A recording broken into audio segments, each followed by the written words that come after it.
And using oral history is very intentional because we know that oftentimes our communities are left out of the historical record. And even within that, women are often left out, right? Queer folks are often left out. So oral history provides a way for us to center specific voices that are left out. And I think public history has the same sort of intention, is to make sure that we're learning about history through the people that experience them. Hello again, everyone. Welcome back to Meet. In today's episode, I sat down with some of the members from the West Side Sound Oral History Project. Made up of a team that includes academics, historians, and multiple community perspectives, the project aims to archive a genre of music synonymous with San Antonio. Dr. Sylvia Mendoza is an assistant professor of Mexican American Studies at UTSA. Dr. Gloria Vásquez Gonzáles is a lecturer in the Mexican American Studies program at UTSA. Geremy Landin is a graduate student in the School of Public History at St. Mary's University. Rooted in the cultural pride of the West Side, but inspired by many genres of music, the project aims to foster a space in which underrepresented voices are heard, documented, and captured for the future generation. If everybody could start by introducing yourselves and your positions at UTSA. My name is Gloria Vásquez Gonzáles, and I'm a lecturer in the Mexican American Studies program. And I'm also the co-director of the Teachers Mass Academy that we have every year. My name is Sylvia Mendoza, and I'm an assistant professor of Mexican American Studies at UTSA. I'm Geremy Landin. I'm actually not at UTSA. I'm a student at St. Mary's University in the Graduate School of Public History, but I'm also a library board trustee for District 5, and I work for Bexar County Commissioner Rebecca Clay Flores. How did each of you kind of get involved with the oral history project? What did those early kind of process, those early steps look like? I have known Gloria through Mexican American Studies and through her research on women in the Paisano music industry. And we both teach courses in Mexican American Studies. And I know Geremy from living down the street from me, also while he was campaigning in District 5 here on the West Side. And of course, I know Sylvia through our common work that we do in the Mexican American department. So Mexican American Studies, part of the regs, which is the race, ethnicity, gender, and sexuality studies. And I was invited by Dr. Mendoza. So I feel like she kind of gave the in to how we ended up on here though. Also part of our team is Jaime Macias. He's listed in the grant and he's part of our team. And I met Jaime through Geremy, and Jaime is the owner of Jaime's Place, a music venue and a bar here on the West Side. So he's also a part of our team as well. The Mexican American Studies, is that like a specific like degree track that people can follow, or is it more so like classes specifically that kind of cater towards a broader degree? I think it's actually both. We do have a master's degree, and but it's also something that people can just, we call it an alternative, where they can get a double, what we call a double dip major, where they would replace electives and come up with another degree in Mexican American Studies, in addition to what their major field of study that they want to pursue. Found the West Side Community Partnerships Initiative, part of this like strategic plan within UTSA. Can you speak about the kind of the broader presence of that initiative and kind of what it entails and how it even relates to this current project? Yeah, so the West Side Community Partnerships out of UTSA, and that is currently directed by Dr. Roger Enriquez. So they are the ones that are offering up a couple of faculty seed grants. There's about 5 or 6 faculty seed grants, and we're one of them. And then there's also a fellowship offered to a scholar to do work focusing on specifically the West Side. And so the objectives of this specific grant through the West Side Community Partnerships Initiative is to make sure that we are fostering preliminary work that leads to larger research projects that prove the West Side's buenestar, which means the community well-being. So we thought this was the perfect way for us to connect the university to the community and to really focus on a genre of music that is a source of cultural pride for specifically the West Side, but definitely for all of San Antonio. And we were really excited that we were selected as one of the 5 grants that's being offered through the initiative, because we are focused on music, right, and in the humanities. So it is nice for that to be included in the research. What does the team for this project look like? Is it kind of a small thing, or is it, kind of a broad scale of, obviously we've got, Geremy's at St. Mary's and you've got people here from UTSA. Does it kind of cross disciplines? Does it obviously cross universities? Or are there like your city officials or people, activists in the community that are part of this? Like, what does that look like exactly? I'll say, just from what I think about the group, we really do come from such varying backgrounds. We've got, I work in a public office. I work for a county commissioner. You've got 2 professors from UTSA who are not just professors, but also community leaders and advocates in their own right. And then you've got Jaime, who on his own is someone who really pushes towards, greater equity in the community, but while also supporting small business. So that's sometimes something that people think there's no way you can have both, right? But it's like, no, you can do both. And so we have a wide range of experiences and a wide range of knowledge. One of the things I appreciate about historians, and I was just talking to Dr. Mendoza about this yesterday, is like, now it's getting to a point where you don't have to, there's academics and people who are trained in history. And then there's community historians who are not necessarily trained in history, but they understand the history of their culture and their community. And I think that's what we have a mix of, is academics who also represent that. And then also, people like me and Jaime who are not necessarily in that field per se. And as far as sort of my academic and research training, I do draw from ethnic studies pedagogies and methodologies, as well as feminist pedagogies and methodologies. And that's why the oral history part of this is so important. Geremy also has expertise in public history, and using oral history is very intentional because we know that oftentimes our communities are left out of the historical record.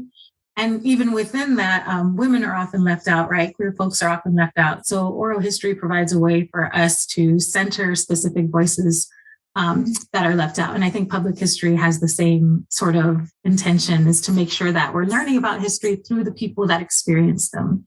And I think that's one of our goals with this project, is to definitely talk to musicians and folks who have a technical and traditional historical understanding of the genre, but to also talk to folks in the community who listened into and enjoyed the music, right? And so I think that goes back to your question of including.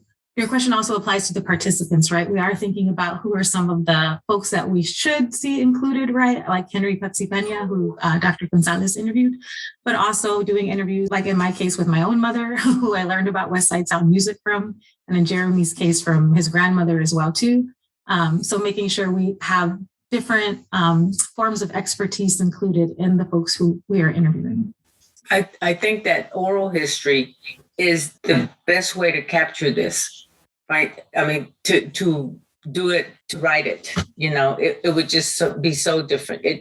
This is the best way, because you hear the passion that some of these people have for this. For me, it's the only way to capture this type of history. This is kind of a little bit off of that.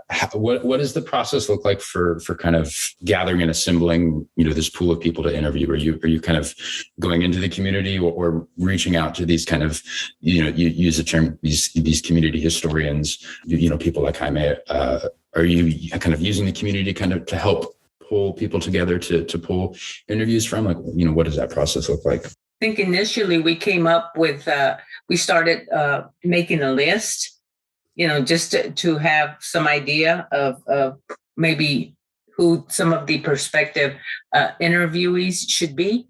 And then from there, we more or less went our individual, from there, we heard people, like in my case, some names keep coming up. So those are the ones that I want to go after.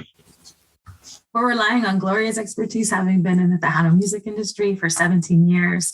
We're also drawing from Jaime's current relationships with folks that he does bring in and hire at Jaime's place, as well as Geremy's experience too. Geremy has a lot of connections, not just from having run for city council, but from the current work and activism that he does. And from that list of poll that Dr. González mentioned, folks have, I guess the technical term in research is like snowball sampling. Folks have been saying like, who you should really talk to get this perspective though is so-and-so. So Henry Pepsi Peña has done that. Almost all of the folks that we've interviewed have said like, you should really talk to so-and-so if you want to learn about X, Y, and Z. And that's been really exciting in the projects. Yeah, what I'll tell you is interesting is that originally, and it's part of the grant application that shows that, that people would receive a gift card, right, or some sort of reimbursement for their time. But what I found interesting was there were some people that I was like, well, I just did one or two, and like I don't want to overpass the amount that we have for gift cards. And they're like, we don't care about gift cards. We just want to share what's coming. We just want to share so that this doesn't get lost, so that it's not forgotten, right?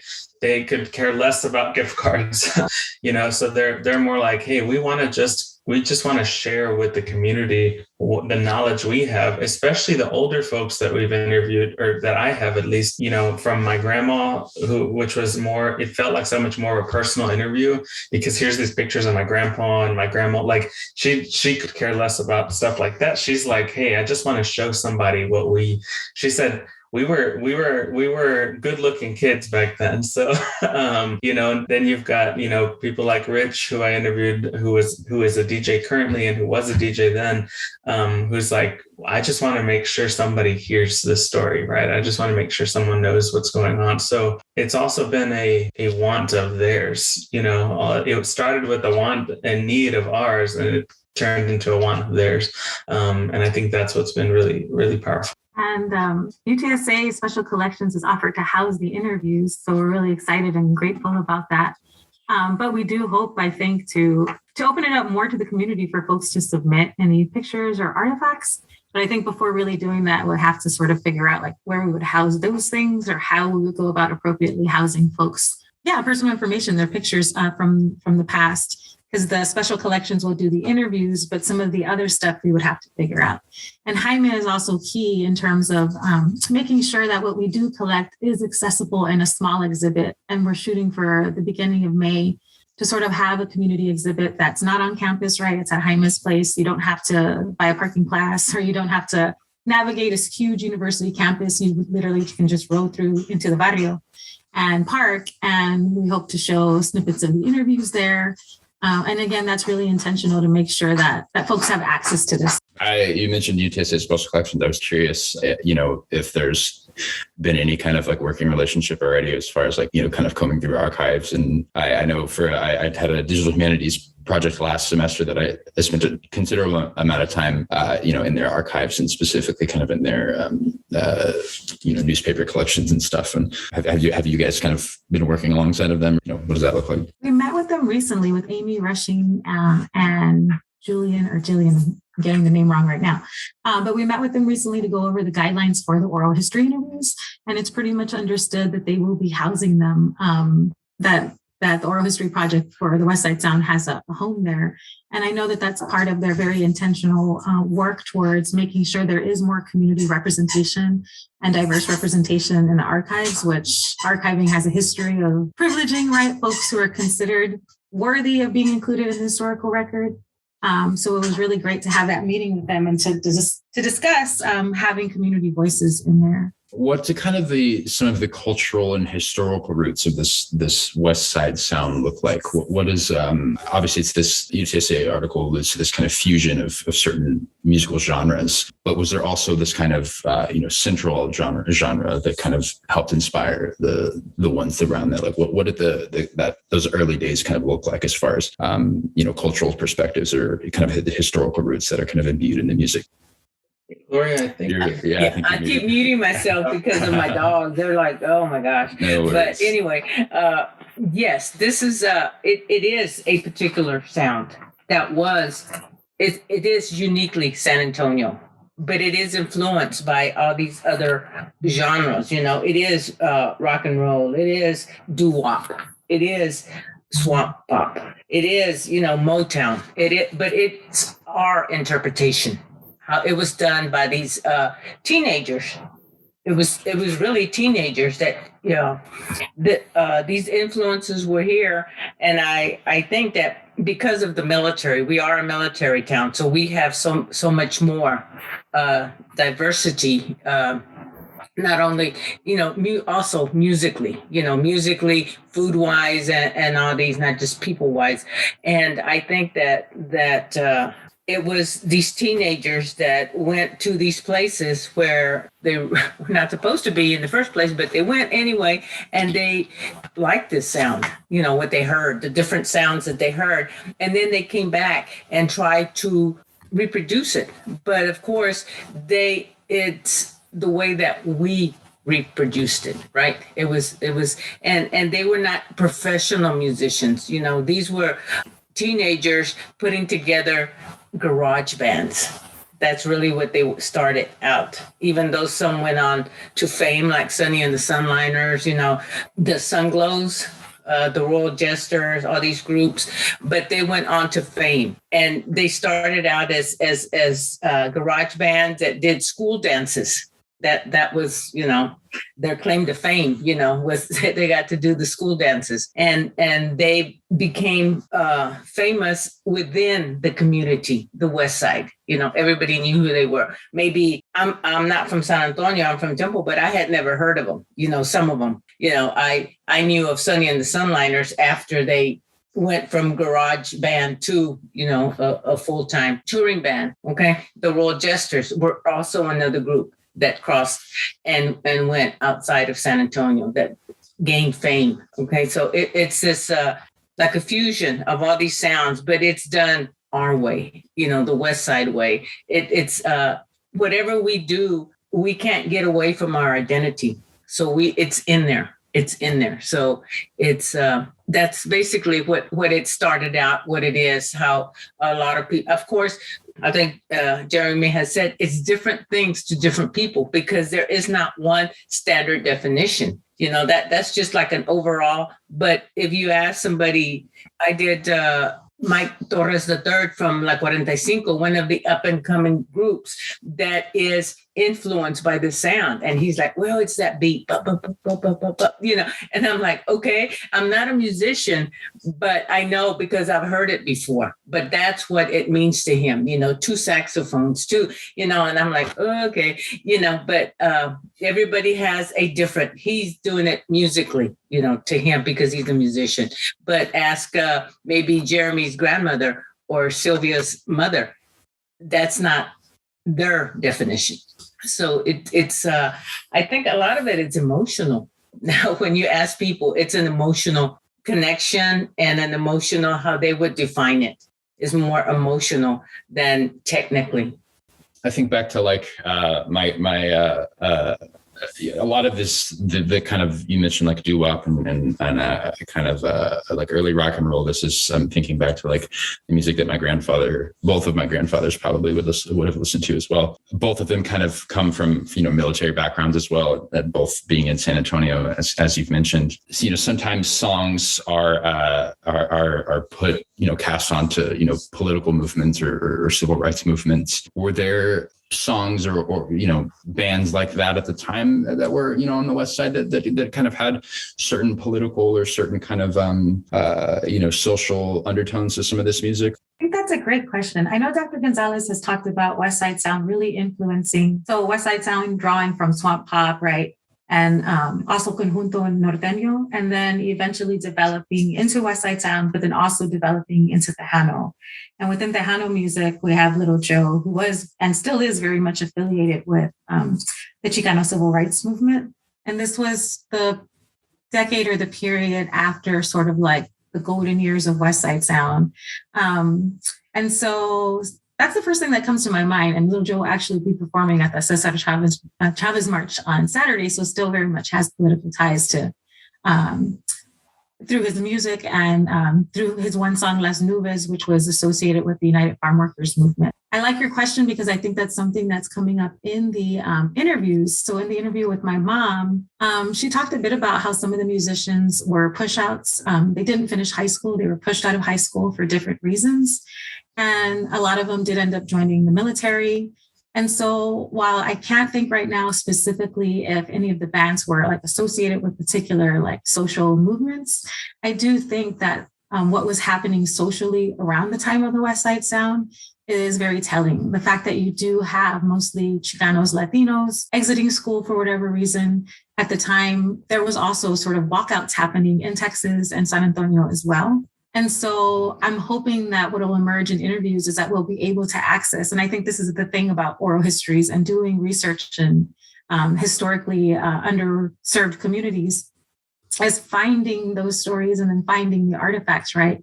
So what I do have hope for is that we are going to be able to find newspaper clippings or archival information that is going to help us fill in some of the gaps of like, well, what was happening around these musicians, right? My mom in her interview mentioned that right now the West Side is largely associated with like cultural pride and tradition and musicians and art and youth activism. But she said growing up, being from the West Side, that it didn't have those connotations, right? And oftentimes if you were from the West Side and you told other folks, there was lots of stereotypes associated with it. There was the existence of gangs, right? And for me, that tells me that young people were responding to oppression. They were responding to things that were happening. If there was the existence of gangs, if you had people dropping out of school, if you had teenagers creating these garage bands, then there had to be something going on. So hopefully, as we collect these interviews and as we hear more stories from people who were students at the time, people who were activists at the time, then maybe we can piece together and have sort of like the historical documentation that tells us like, here's the soundtrack for these things that were occurring in this moment. And taking off of from where Dr. Mendoza said, I know that there was and I'm almost sure it was the Royal Jesters, because it's on an album that I used to have, and I don't know if I still have it. It was called Soy Chicano, and it talks about, yo soy Chicano, sí señor, and it goes on about ethnic pride, the pride that they had. But so maybe some of the groups were doing, we just don't, they recorded 45s, and they mostly, the distribution was with local, San Antonio, probably West Side, so that's where they stayed, and that's where they are. And they really didn't get the airplay because they were not American enough. The top 40 is not going to play them. And then the Mexican station is not going to play them because we're not Mexican enough. We don't speak the proper Spanish, so it was very limited to whoever would do it. I think Henry Peña referred to a couple of stations that got some airplay that would play some, but it would be like, they'd have an hour a week. I think what I'll add is that to me, I guess the way I've kind of learned about music myself is in just making the music and making the albums they were making. That was activism in its own, by itself. That was a social movement by itself. I mean, you were seeing musicians. I think Rich in my interview mentions that Sonny he could make full Spanish albums and then throw in an English song, and not many people could get away with doing stuff like that. And they were doing these things around the time that, well, and I don't want to get my time frames off, but maybe Gloria or Sylvia can help me. But, I think back when I first started getting into music and learning about activism in music and civil rights and social rights, I started thinking first of Nueva Canción and Mercedes Sosa. And, I think more here, you hear more of what's her name, Joan Baez. And there's all these musicians that played a role in being very explicit about their social activism in their music. And then I think there are some who, in just making the music, that was a method of fighting back and saying, just because you don't want us in the mainstream doesn't mean we don't have a place there. And so I think that's what's been real interesting for me, is to see that confluence, to see all of that come together. Because I think sometimes we seem to forget too that sometimes just getting up in the morning and being willing to do something like that is empowering enough without having to be explicit about it. I think that's true too, because if you do listen to some of the West Side Sound songs, even though they are sung in English, and occasionally they'll throw in some Spanish songs too, the songs are definitely sung with a Chicano accent. The English is sung with a Chicano accent that you can hear. And I think that a lot of folks relate to that because it sounds like the neighborhood, right? It sounds like the barrio. And kind of thinking what Geremy was talking about too, there is a story about Doug Somm, who's also associated with coming up with the term the West Side Sound and retrofitting it to the genre of music, creating a group called the Sir Douglas Quintet. His name's Doug Somm, but doing that to sort of infiltrate the emerging like rock trend that was happening in the late 60s, early 70s with like the Beatles, right? So it was a sort of way to infiltrate and to kind of confuse people based off of that title, but still very much drawing from Black and Chicano Latino musicians from this specific region. So I hearing Geremy talk, I feel like that resonates. And I think maybe that's why so many people do identify with the music so much, because it is a representation of a very Mexican American experience or Chicano experience. Yes, and speaking of Doug Somm, the Sir Douglas Quintet, it's that he did that song, She's About a Mover. And it went on to, he went up to California. He moved out of San Antonio, went to California. But when he put his group together, the Sir Douglas Quintet, it was made up of musicians from San Antonio, most of them. He took them with him. And Mr. Pena also mentioned that when you see the album cover, you see Doug in the front, but the back are just silhouettes because of the musicians. They're not British. They gave up, the British invasion, and they were trying to go off and do something with that, but they were not British.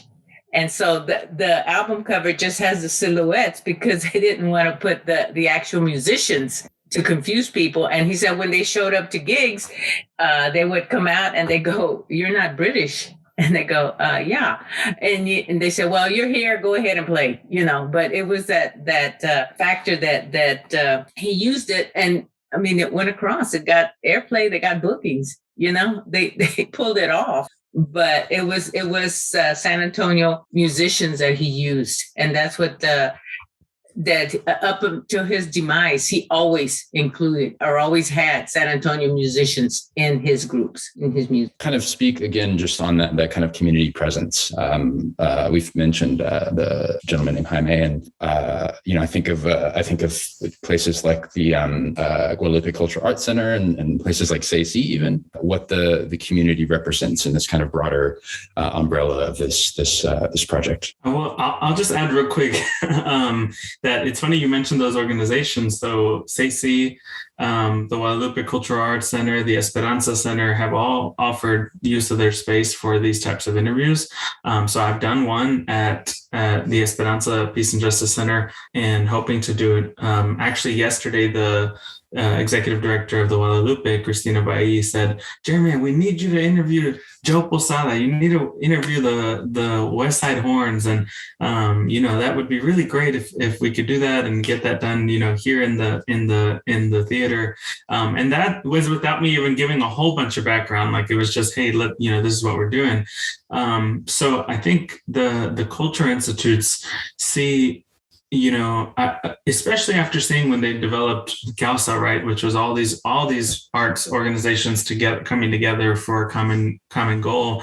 When they see, projects like this, I think what they're seeing is more activity in arts and culture in general, right? I think they're saying, okay, we know people are continuing, but it's becoming more popular now to be involved in arts and culture. And so the more we can preserve some of that history, the more we have as arts organizations, and I'm speaking as me, but can't speak on behalf of them, but the more I see people getting more and more involved with these organizations in particular. So I think it matters a lot. It means a lot to have that participation. I believe St. Mary's is hosting an event about the West Side, generally happening April 8th and 9th. And Rambo Salinas is part of the event, and we'll be talking about sort of generations of music associated with the West Side. So I think that these cultural centers that you mentioned are definitely interested in wanting to be involved in sort of the preservation of our contributions. I think the biggest issue is always funding, to be able to pay folks for their labor, to pay for training, to be able to house things. So we've been really lucky in the sense that Special Collections will be working with us, and that the Westside Community Partnership Initiative is funding the project. But I think looking forward, we would have to apply for larger grants to sustain and to do even bigger things. We will have digital humanities training coming up that will introduce us to what it would mean to create an audio archive. So we have these oral histories, but, and I think Geremy can speak to this too from his interview with Rambo. How do we actually make the music itself accessible if distribution was so tricky back then and we don't have access to like how many records were put out and where they went? I don't know if you want to talk about that, Geremy. So yeah, I just recently did my interview with Rambo, and it was a couple Mondays ago. And that was one of the biggest things that he mentioned was, we have all this music and now it's becoming more popular. Grab on to those heritage, those pieces of tangible things that tie us back to our heritage, or that tie other people back to their heritage. Because a lot of the times too, what we're seeing is that it's not just people who, whose parents or ancestors or relatives listen to that music. Now there's people in other communities saying, well, that's pretty cool, and we're going to get involved with this too. And sometimes they're the ones that can afford paying $50, $60, or $70 for a vinyl. And the communities where that music really came from, they cannot, right? And so sometimes you risk losing some of that out because it's different, right? I shared a story with Rambo during my interview that when my grandpa passed, he left, I think it's like 200 vinyl records, and I took them and I was like, these are really cool. Like, they look cool. I didn't pay attention to the music part of them. I didn't have much interest, right? Like I hadn't listened to a lot of that music, and I took them and I put thumbtacks in the middle of them and hung them up on the wall, like the Bear record on the wall, and probably ruined a whole bunch of them. And it wasn't until I was moving from that apartment that I pulled them off the wall, and I had the record player sitting there, and I started playing them, and I was like, wow, this stuff sounds interesting. So, and it was Las Hermanas Huerta. I've got some originals of Henry Valderrama. I've got some of the there's like these sets that Vicente Fernandez put together for the movies that he was in. Like, those were all hanging on my wall, like scratching up on the wall. But that's exactly what Rambo was talking about. It's like, you don't know what you have until it's gone, or until you take it somewhere and think, oh yeah, they're all worth $1 each, and someone pays you $300 for thousands of dollars worth of records, but because we don't know, right?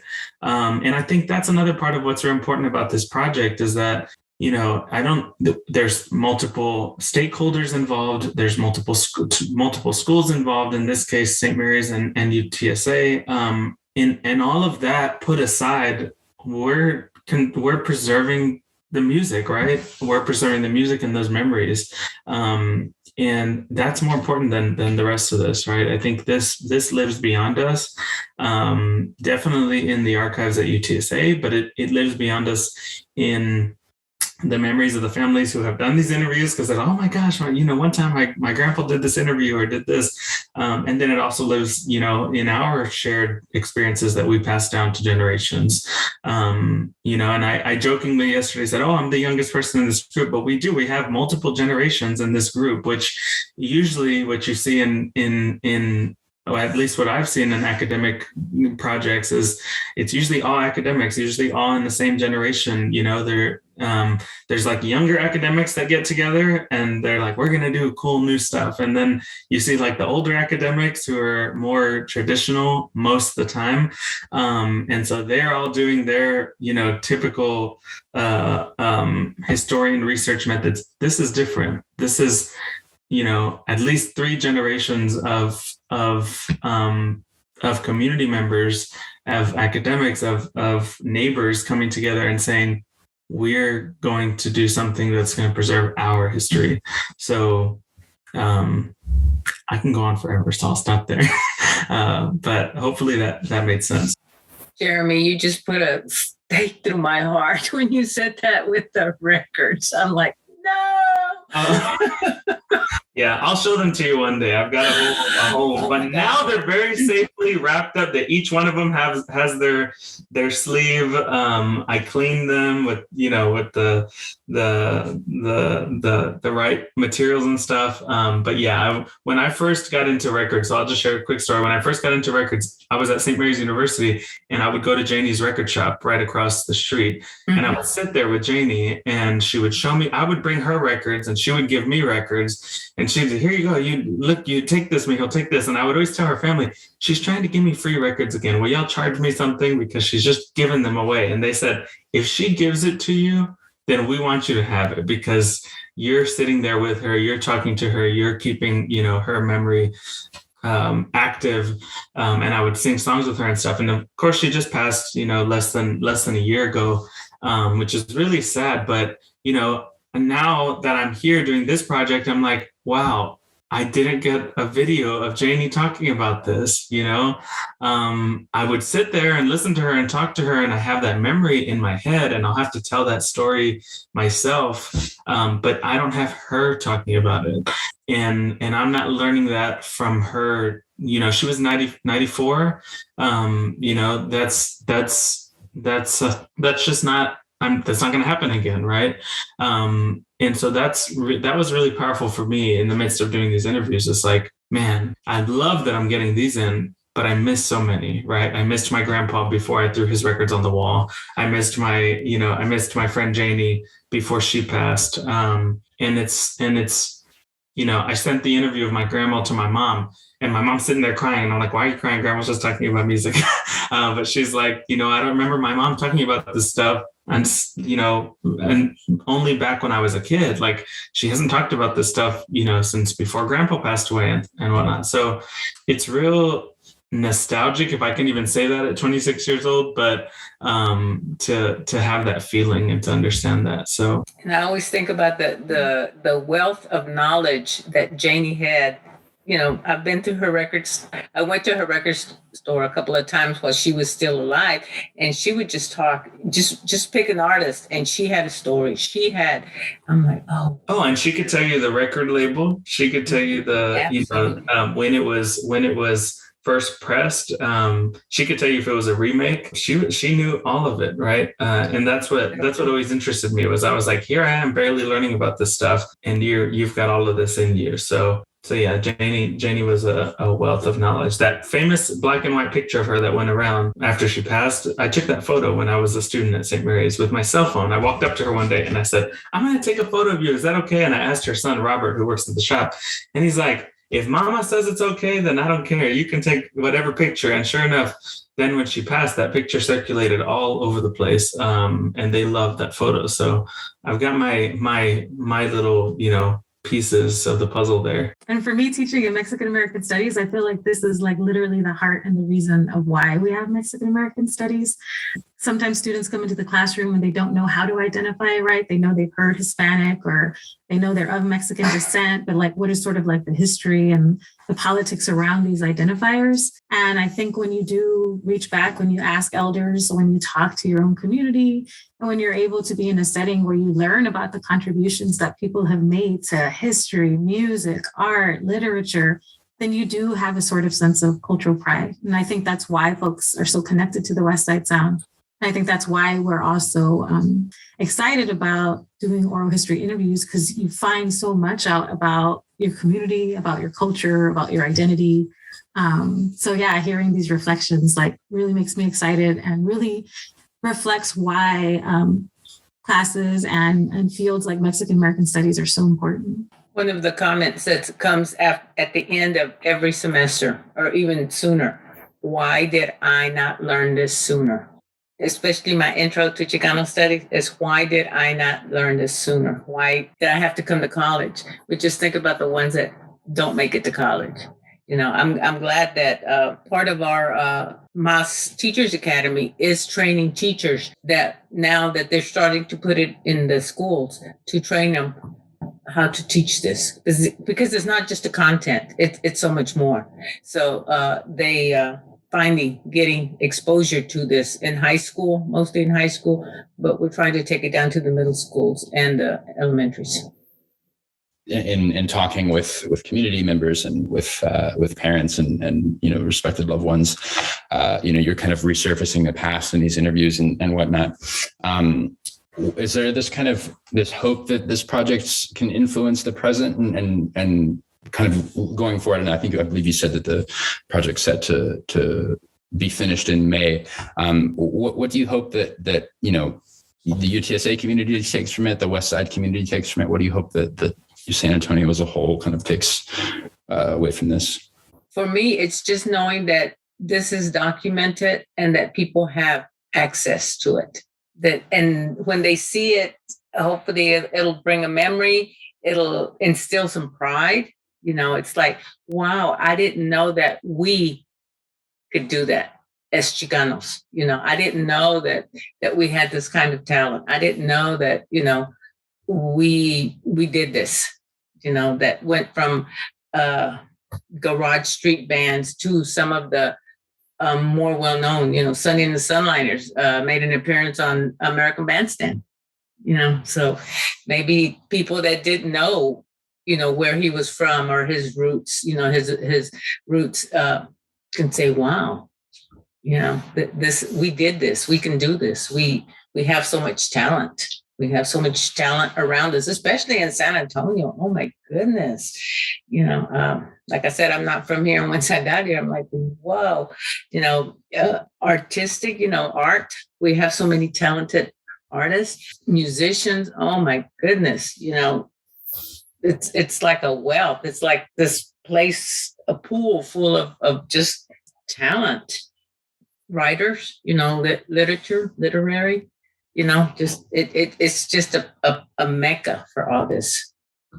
And so it gives people, maybe from other towns that are places that say, wow, we can do this. Maybe I'll be the first in my community, to do something like this. I'll be the first in my community and start spreading it out and give people that sense that we can do this. Going to Cesar Chavez, sí se puede, sí se puede in music, sí se puede in art, sí se puede in literature, sí se puede in education. We can go to college. We can go to college and study this stuff, I think that's a very important note for them to see. If I go to college, what am I going to study? I don't want to be a rocket scientist. So it's like you can come to college and study Mexican American Studies, literature, art, all this stuff is here. It's to communities, tell them, we're here, let's do this. And just for them to learn about themselves. And maybe, like I said, if they have a little talent or whatever, start drawing and do it community-wise and inspire. Maybe the community will say, let's put your artwork at City Hall or something, that, and for others to see and appreciate. A Chicano did this, Yeah, I hope that people do start talking to and recording themselves. In classes, I do encourage students to use Instagram to document themselves, as well as using it strategically in terms of community building and archiving. I think as I get older, I don't think I was concerned about this when I was younger, but archiving is super important to me now. And I wish I would have known sooner to talk to my elders, to do sort of these informal interviews with community folks, to save photos. So going with the project, I hope that folks become interested in that. And I hope more opportunities become available, not just to us, but other projects or history projects We do have like the Museo de West Side that is working in the community, right? They have a current exhibit that focuses on women of the West Side. I know that Lerma's nightclub has been saved, the building itself, because it's a historical landmark to the community. And I know that there's going to be archival work happening, community-based work happening there. So I hope that as more folks become interested in sort of archiving and preservation, that also more sites and spaces open up. In a conversation I had with Rambo, he talked about like, why wouldn't San Antonio have a museum of like San Antonio or like South Texas music, right? And I hadn't really thought about that before, but it's so true. Like, how do we not have a museum that talks about our contributions? And I know Gloria is involved in the fight of like, how do we not have curriculum that talks about our contributions, right? Like, how is there not a curriculum in K through 12 schools that talks about Chicano art or Chicano music that this hopefully could be a part of too? Oh yeah, so that's sort of my hopes going in. Sorry, were you going to say something, Geremy?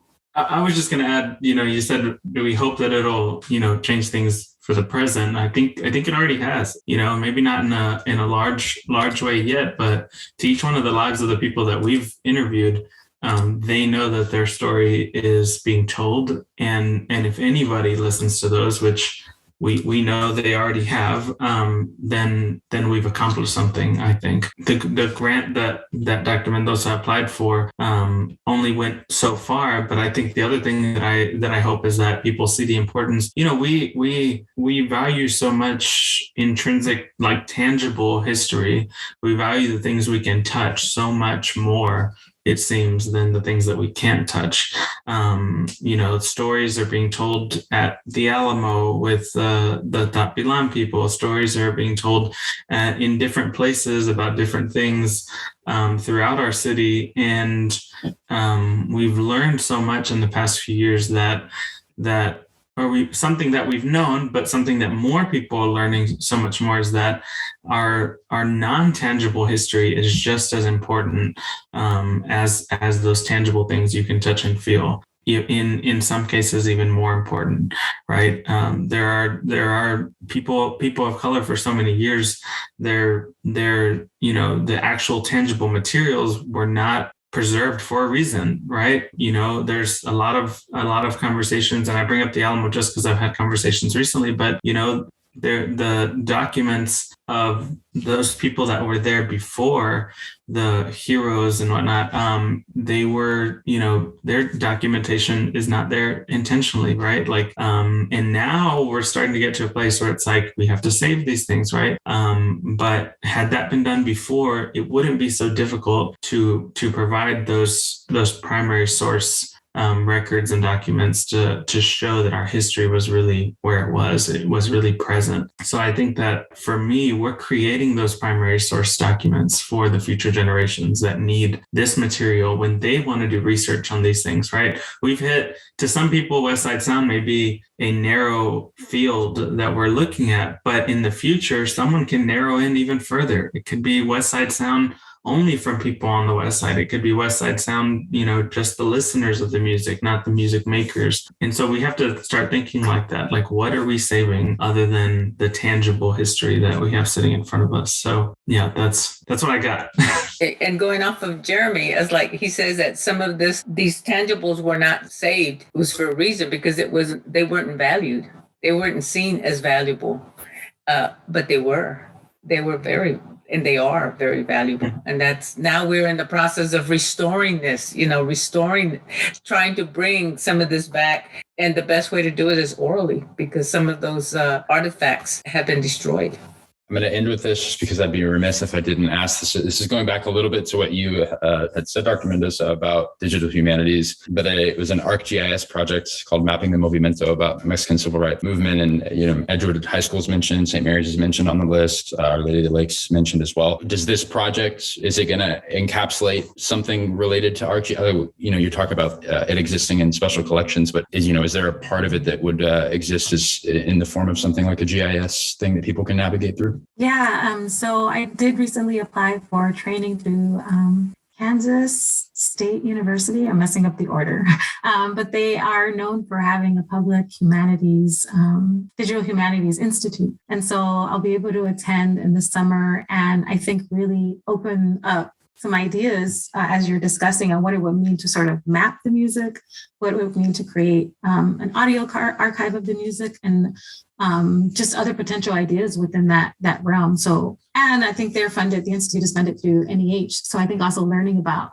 what kind of projects have been supported by NEH would really help us kind of shape that as well too. But I do think that that would be really cool, right? To have sort of these mapping projects that locates, and kind of like Geremy mentioned before, it could locate like the recording studios, right? Abe Epstein is one of the largest ones. What other ones existed, not just in San Antonio, but in South Texas that are well known for producing Chicano music, right? It could definitely map like the homes of some of the musicians or the schools that were involved, very similar to the project that you mentioned. So I think there's lots of potential for that.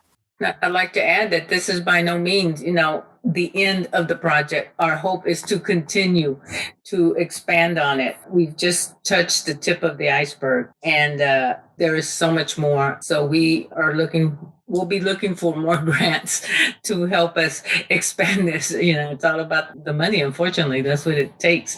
And so we do plan to expand. When and how is the question.